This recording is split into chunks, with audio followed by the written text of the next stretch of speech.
Hi there, my name is Josh. Welcome to the companion video series for Steps Ahead. This video is all about There Will Never Be Another You by the great Harry Warren. This is one of my favorite tunes. I'm really excited to dig into it with you.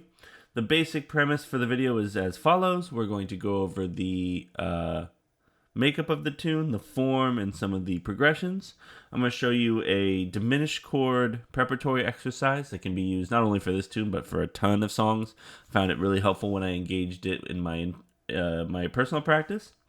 And then we're going to break down the etude, talk about some practice tips, and some fingering ideas. All right, so let's get started. Like I said, the tune today, There Will Never Be Another You. Here we go. All right, so There Will Never Be Another You is a really interesting song. It's in an A, B, A, C form. So you have an A section, which is this first 8 bars here. Starts on the tonic of E flat, does a minor 2-5 that gets us to the C minor, and then a 2-5 to the 4 chord. So this guy is right here. That's your minor 2-5. One thing to keep in mind when you have a 2-5 to a minor 1, so C minor is your minor 1, a lot of the time you'll see this, flat 5 and flat 9 in the minor chord, which is kind of in traditional minor voice leading, something that's really common. So instead of D minor 7, you'll get D minor 7 flat 5, half diminished, to the flat 9, which voice leads just a little bit better than the traditional 2-5, which takes us better to the major. So we then have 2 bars of the C minor, and then a 2-5 B flat to E flat 7, which takes us to the A flat. Once we get there to the 4 chord, we have our really traditional progression where we go to our 4, to our minor 4, 1 to 6. Now this is the only time it breaks the rules at all. It goes to an F7, which is not necessarily in the key of E flat. We're in the key of B flat for a bar here, which is why you'll see this A natural when you walk down the scale. And then finally a 2-5, which takes us back to E flat, 2-5 in the key of E flat. Going back to our second A, which is essentially almost a carbon copy, progression-wise, of the melody and the chords of this first A section. Finally, we go to our C section, which starts the same with our 4 chord to our 1 chord. This time we go to our 5 of B flat, which takes us to E flat.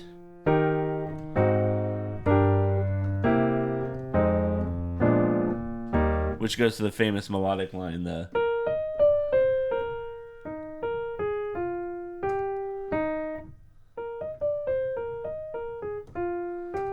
a mistake in there. Oh my goodness. Hopefully it's fixed in your version, but it should be... That should be down an octave. That should be down 8 VA. Oopsies. Hopefully I didn't mess that up. And on whatever version of the PDF you're using, hopefully I fixed that. Okay? And this last progression is the 1 to the 4, the dominant chord, and then a 2-5 of 2, getting to the F minor, and then a 2-5 to the tonic.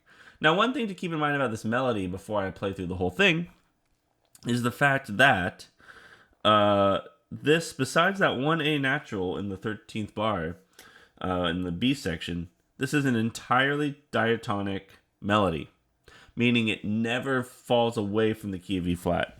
The whole melody.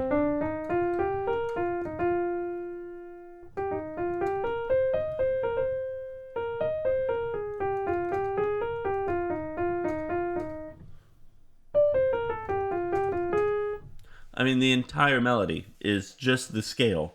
It's just E flat major.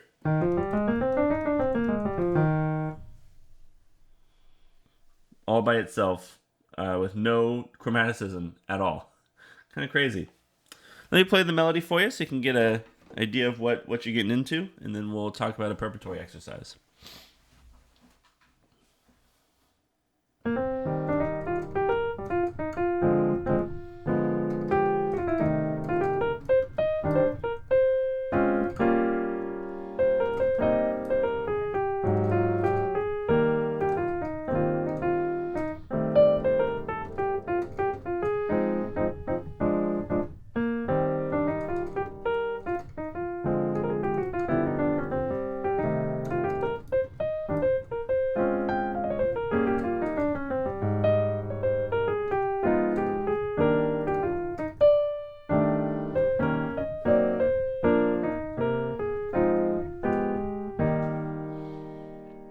There it is. Lovely tune. One of my favorites. You'll notice very rarely do you play it as straight quarter notes.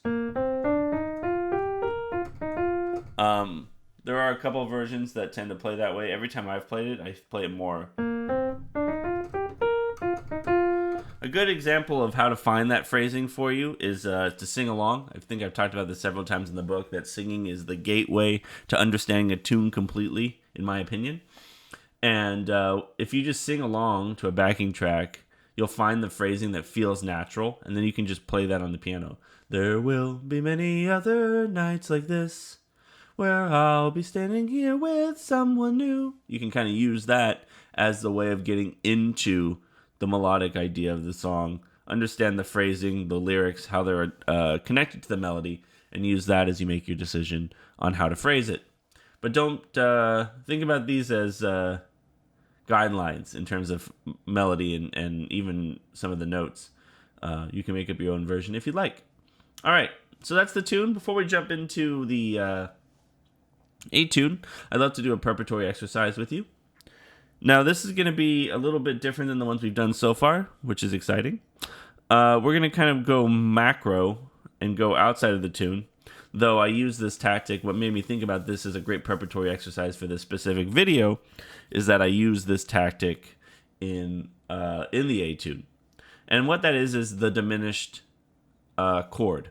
And depending on where you're coming from in your playing ability and the timeline and how long you've been playing and your theory knowledge and all that, diminished chords might be something brand new to you. It might be something you're very familiar with. Or it might be something that's totally scary and you don't want to think about. But diminished chords are super powerful when it comes to creating lines, creating symmetrical ideas, because they hold some very specific music theory powers that I'm going to try to describe briefly that you can use when you're improvising. So let's talk about why this is interesting. So, if you look at a diminished chord, right, remember a diminished chord is all minor thirds stacked on top of each other. So this is F, A flat, B, and D. Okay? So if you stack all those together, you essentially get the innards of a dominant chord.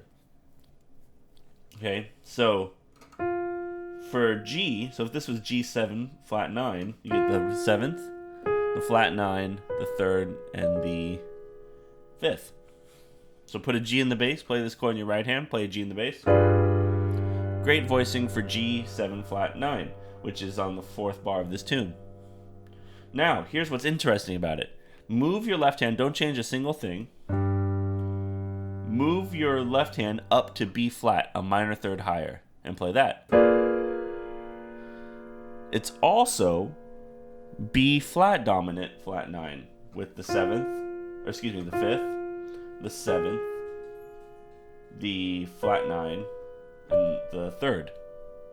It's also B flat. They're the same chord. So G, B flat are the same chord. Now, let's go even a little bit crazier.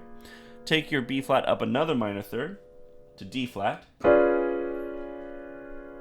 Interesting. Now, we get a D flat, flat 9 chord, which is the 3rd, the 5th, the 7th, and the flat 9. And it goes one step further. Take it up to an E, and up another minor third. And you also get a flat 9 chord, which is flat 9, 3, 5, 7. So for one shape, you get 4 dominant chords that are essentially the same thing. The power of that is you can use it to pivot to any one. Remember, dominant chords move somewhere. We can use 4 different dominant chords to go to different key centers. So I could take this to the key of C. I could take it from B flat to E flat. I could take it from D flat to G flat. Actually, let me do a better one. There we go. And then we can do it from E to A. They all resolve, they all move there. So they're essentially pivots. You can pivot anywhere you want. So that's the magic of the dominant chord. They're what we call symmetrical, which means that no matter what inversion they're in, they're all the same. And there's actually only 3 different dominant chords you have to learn, because there's 4 dominant chords for every diminished shape. So 3 times 4 gives you 12, all 12 keys. So there's only 3 shapes you got to know. And once you know them, you have access to all 12 of these shapes, excuse me, in every key. Pretty cool. And the relationship is a minor third. So that one I showed you, G, B flat, D flat, and E are all share the same diminished chord. Similarly, C, E flat, G flat, and A all share a dominant chord. Cool? So the exercise I'm going to show you is a way to get diminished chords under your fingers, and we're going to do the 3 shapes. So let's do it. So what we're going to do is we're going to start on the thumb, and we're going to loosely get a diminished chord in our right hand. Okay? So E flat, G flat, A, and C. And what we're going to do is we're going to hold the thumb down, and we're going to go up and play up. We're going to try to make that a little more legato than I just did.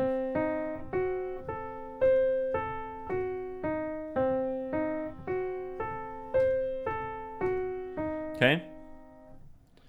Once you get that down, we're going to find the second shape. D flat, E, G, B flat, D flat. So I like to think of this one as the 2 black keys in the middle. This one is the outer black keys.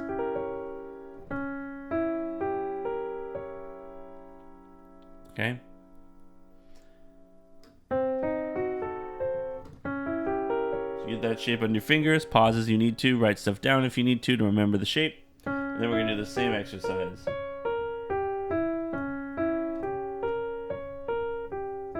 Then finally, our third shape, which is the one you might recognize from our little tutorial there, when I was showing you the internal diminished chord and the dominant chord.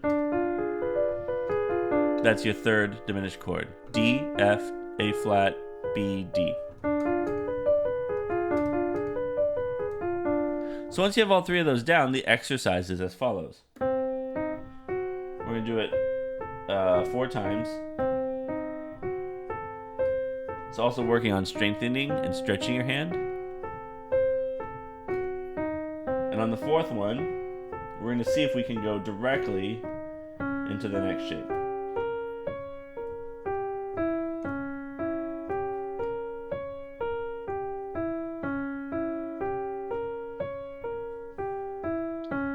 And then up 1 more.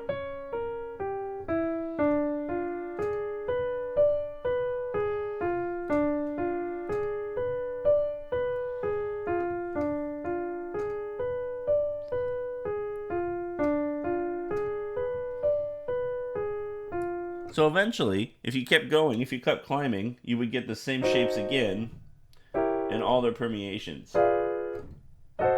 So the full exercise, though I say start with the first 3, will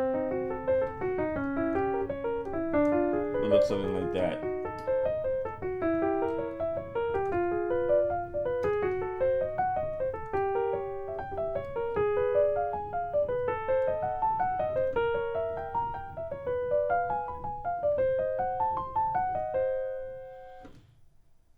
It's a nice hand workout. The other way to do it is to do it in the left hand. So you share middle C, and you can get the left hand involved. But I'm not going to go that far. These are called Phillips exercises. So if you look up Phillips diminished chord exercises, you'll find this online. Hopefully that was fun. Hopefully you enjoyed that. It's an intense little workout, but it's so good for your hands. And then you have access to all these diminished chords, which you can use on those flat 9 chords in the song. And then you'll see some of the shapes in the etude. All right, let's talk about the etude.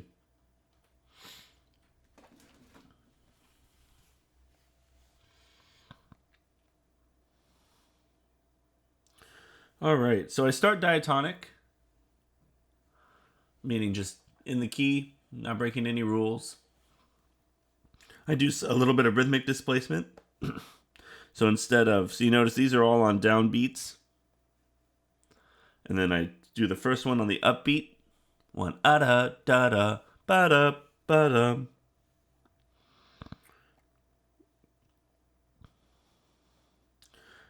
Then over the minor 2/5.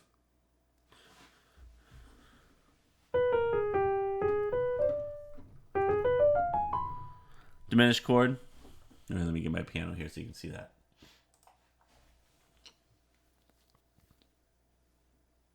So I'm going.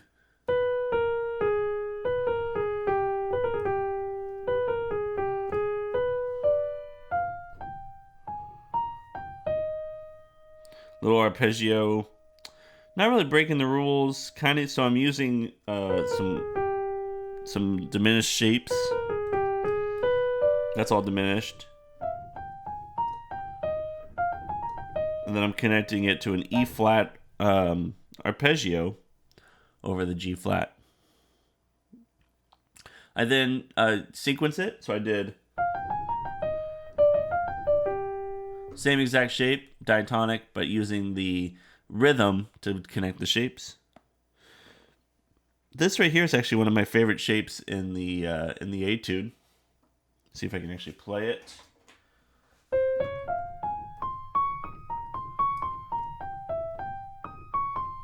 I think that's really pretty.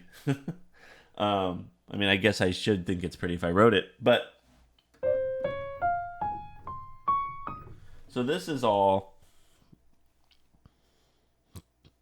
essentially a D flat major triad or D flat major arpeggio. And then here this is a diminished chord shape. So it's this shape, that E, G, B flat, D flat, E shape. Except I go up to the E flat instead of the E natural. So this is diminished.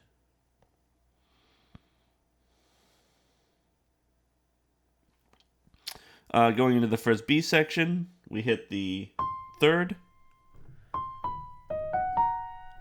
This is Honeysuckle Rose, you might remember from another video.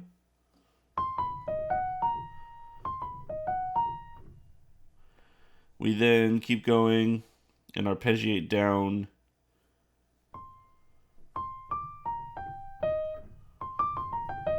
just an E flat major arpeggio, not doing anything crazy there. And then on the C minor, it's essentially my Billie Jean lick.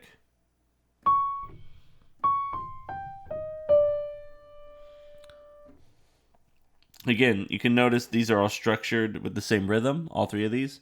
Ba ba doo da, ba da da da, da da da da. That symmetry is there. Then we get to 45. We take some time. This is really important when you're crafting a solo. You gotta chill sometimes. 2, 3, 4. 1, 2, 3, 4. Then for the F minor, we just do a diatonic scale. And then diminished.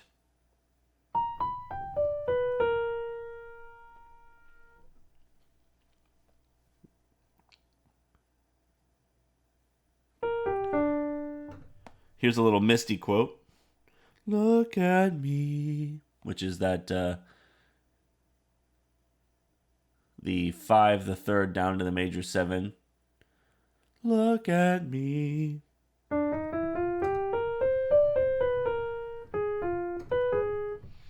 So then this, we have a little chromatic pickup.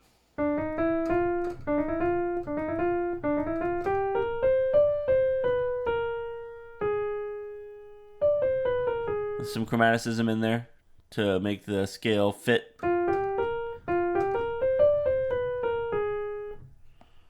Then here this is a really interesting phrase because this is diminished.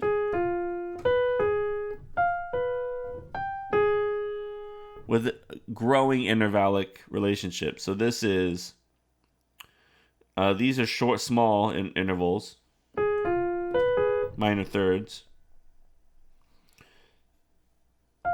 This is a tritone. We'll call it a fifth. And then this is a major 7. So I'm growing the interval, which I think adds suspense.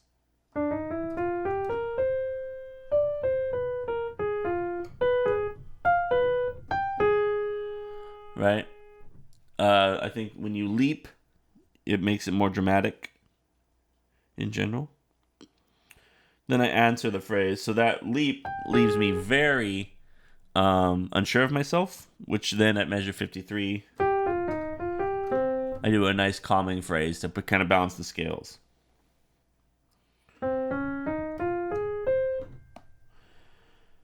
So this is all diatonic with a little diminished, or I would call this more chromatic passing tone. Little enclosure. So this you might recognize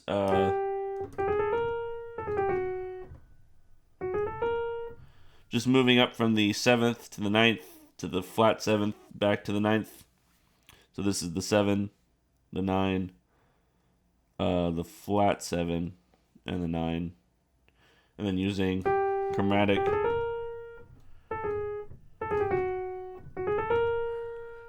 just some triplets to get around there. Dum dilia dilia dilia. And then here we do the same thing from the 7th to the 9th up to the sharp 11 of the F7.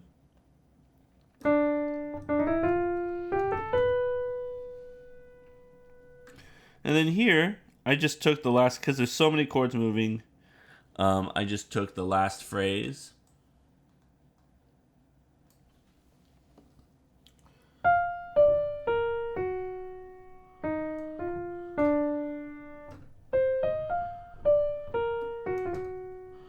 So I just basically added some diatonic motion that kind of pushed us gravitationally towards the end of the etude. One weird thing I did is on my flat 9 chord, actually did a sharp 11 melody note, which is a cool chord, which would sound, in context something like, think of it maybe as like G flat over C.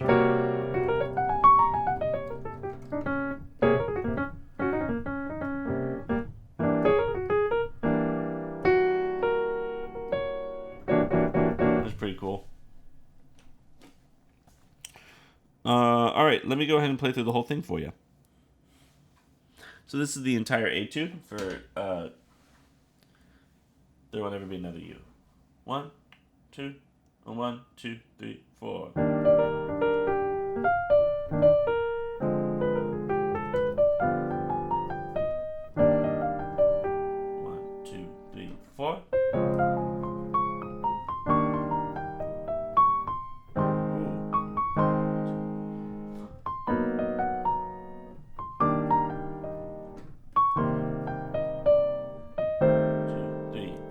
One, two, three.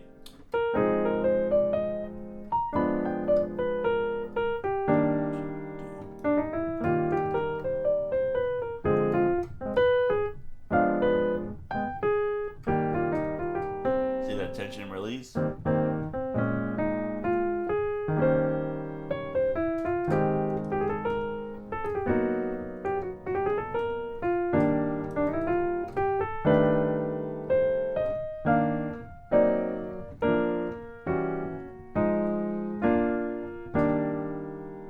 Go. I messed up the beginning because of my annotations. I couldn't see the note head. So let me just do the first 8 one more time so you can have a clean version of that.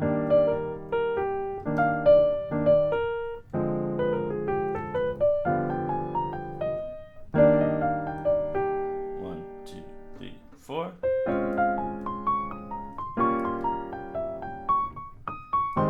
I do the same thing all the way up to an E flat there. I like this etude. It's a little tricky, as you can see. So let's go over some fingering, and then we will move forward. All right. So let's see. So maybe start on the 4th finger, up to the 5th finger.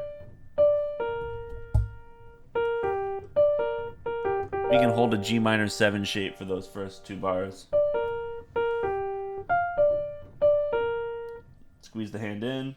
4, 3, 2, 1. 4, 3, 2, 1. 1, 2, 3, 1, 2, 1, 2. Actually, no, let's do. Oh, yeah, okay. So do 2, 3, 4, 5. Raise up into the key bed. Down to the pinky. Then with the C minor. 1, 2, 3, 4, 2, 1. So that whole shape in slow motion there.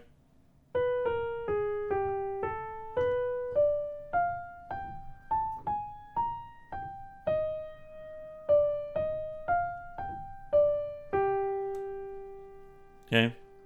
Now going to the measure 39.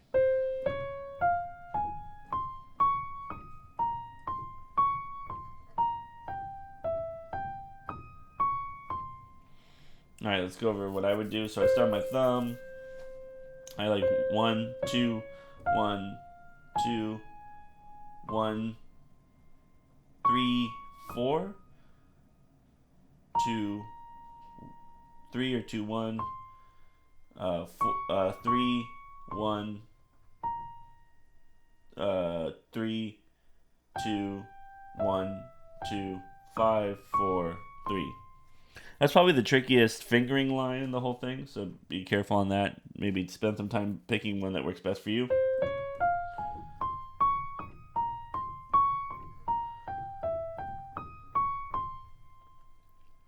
For the honeysuckle rose at 47. 5, 4, 1, 2, 3, 1, 2, 4. Just make sure you're going in and out of the key bed.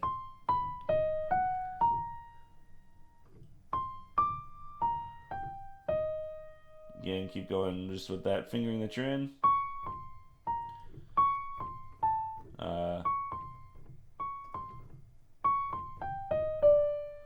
Let's see.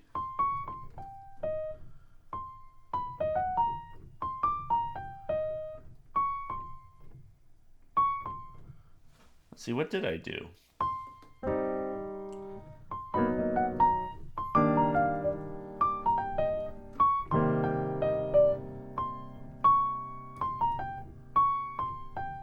Okay, so I'm going 4, 1, which I don't love.